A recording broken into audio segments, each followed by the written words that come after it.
mantan ketua MK itu di Kabupaten Kota berdasarkan kehidupan bangsa yang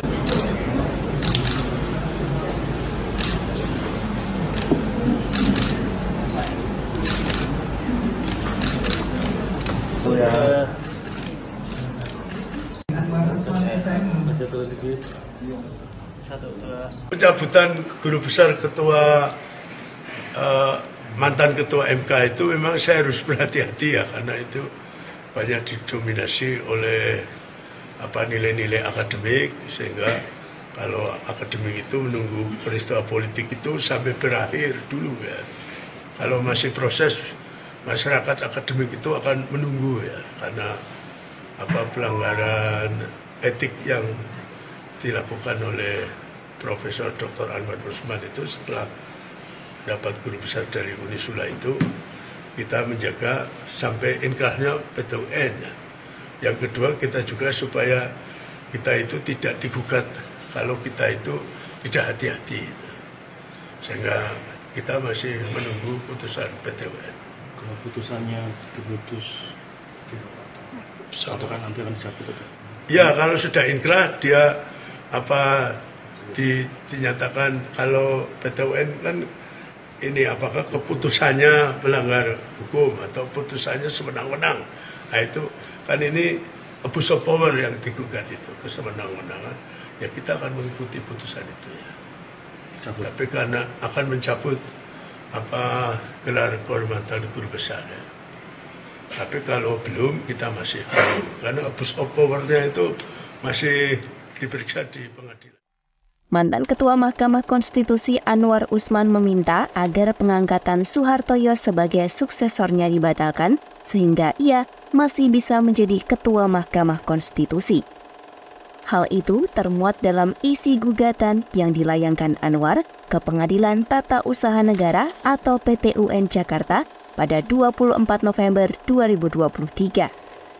Sejak perkara didaftarkan, pihak Anwar Usman tak banyak bicara soal gugatan. Pihak MK juga mengaku belum pernah mengetahui pasti isi gugatan. Baru pada Rabu 31 Januari 2024, isi gugatan terungkap setelah PT UN Jakarta menggelar sidang pembacaan gugatan dan sikap majelis atas permohonan pihak terkait secara elektronik. Petitum nomor 1 dalam pokok perkara gugatan Anwar menyatakan batal atau tidak sah keputusan Mahkamah Konstitusi nomor 17 tahun 2023 tanggal 9 November 2023 tentang pengangkatan Ketua Mahkamah Konstitusi masa jabatan 2023-2028. Pada petitum kedua, Anwar meminta PT UN Jakarta mewajibkan Ketua MK saat ini Soehartojo mencabut keputusan MK tersebut. Anwar juga meminta Ketua MK merehabilitasi nama baik dan memulihkan kedudukannya sebagai Ketua MK serta membayar biaya perkara ini. Tak hanya permohonan dalam pokok perkara, ipar Presiden Jokowi itu juga melayangkan gugatan sela. Selama perkara ini disidang dan belum diputus secara inkrah, Anwar meminta supaya keputusan MK soal pengangkatan Soehartojo ditangguhkan. Perkara ini sendiri bermula usai MK menerbitkan putusan nomor 90-XXI-XX-2023 pada Oktober 2023. Putusan itu membuka peluang bagi putra sulung Presiden Jokowi, Gibran Rakabuming Raka yang berusia 36 tahun, bisa melaju sebagai calon wakil presiden mendampingi Prabowo Subianto meskipun belum berusia 40 tahun. Buntut putusan tersebut, jabatan Anwar sebagai Ketua Mahkamah Konstitusi dicopot oleh Ketua Majelis Kehormatan MK atau MKMK. Anwar dinilai terbukti terlibat pelanggaran etika berat. Adanya perkara gugatan Anwar Usman itu membuat Ketua MKMK I Gede Palguna mengirim surat kepada PT UN Jakarta. Dia mengaku punya alasan khusus di balik langkah ini. Palguna menilai Majelis Hakim PT UN perlu mempertimbangkan sejumlah hal dalam mengambil keputusan perkara tersebut, sebab perkara ini berbeda dengan perkara-perkara pada umumnya yang digugat ke PT UN. Sikap PT UN Jakarta melalui putusannya nanti dianggap penting sebab akan menjadi jurisprudensi bagi praktik penyelenggaraan negara. Palguna menyebut MK-MK siap menjawab dan menyampaikan penjelasan soal hakikat peradilan etik dan kaitannya dengan peradilan tata usaha negara. MK-MK juga disebut akan menjelaskan mengapa lembaga tersebut diperlukan dalam konteks etik para hakim konstitusi. Sementara itu, Anwar membantah tengah melakukan operasi senyap untuk melawan keputusan pencopotan dirinya.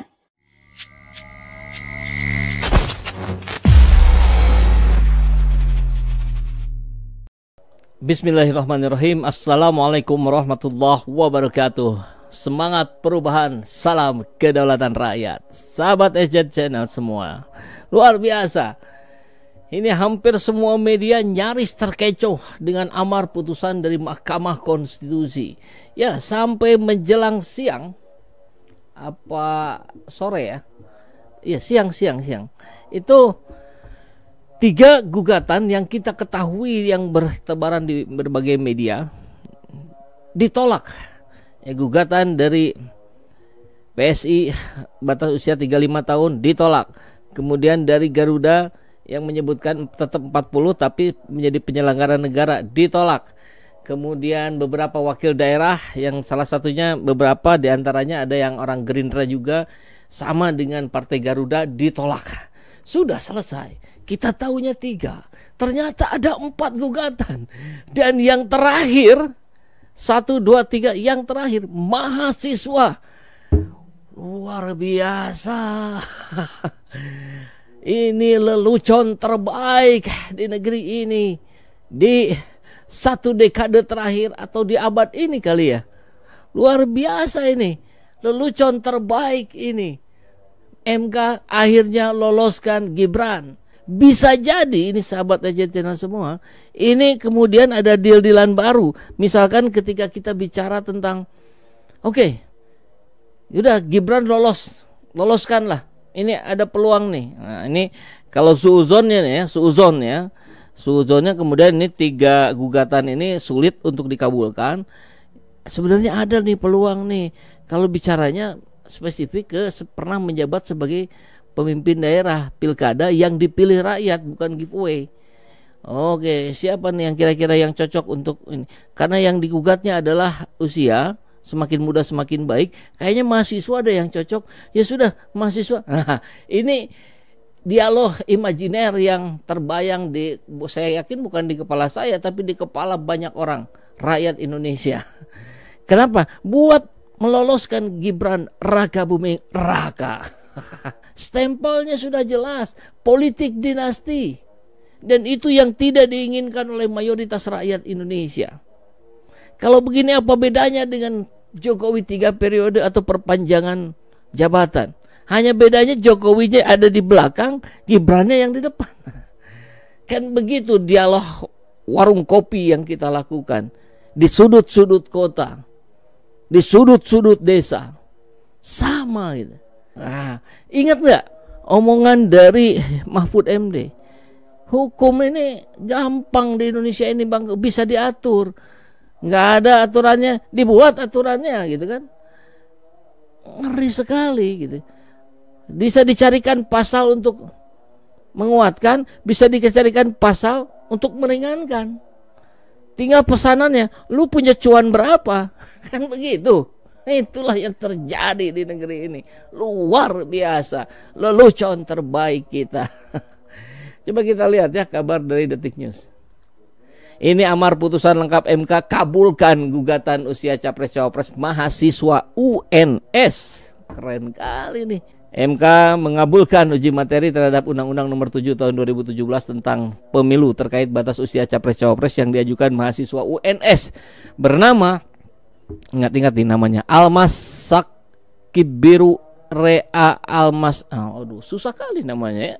MK menyatakan batas usia capres-cawapres tetap 40 tahun kecuali pernah atau sedang menjabat yang dipilih lewat pemilu. Jadi itu yang dianggap dikabulkan oleh MK ini. Termasuk pemilihan kepala daerah, jelas mengarah ke Gibran. Atau sekalian aja itu siapa, Bobi Nasution. Ini amar putusannya ya. Oke, kita lihat. Mengabulkan permohonan pemohon untuk sebagian. Menyatakan, ini bahasa hukum biasanya kalau orang-orang awam macam kita-kita ini membingungkan. Dan nanggung sebetulnya. Kalau menurut saya jangan jadi cawapres, jadi capres.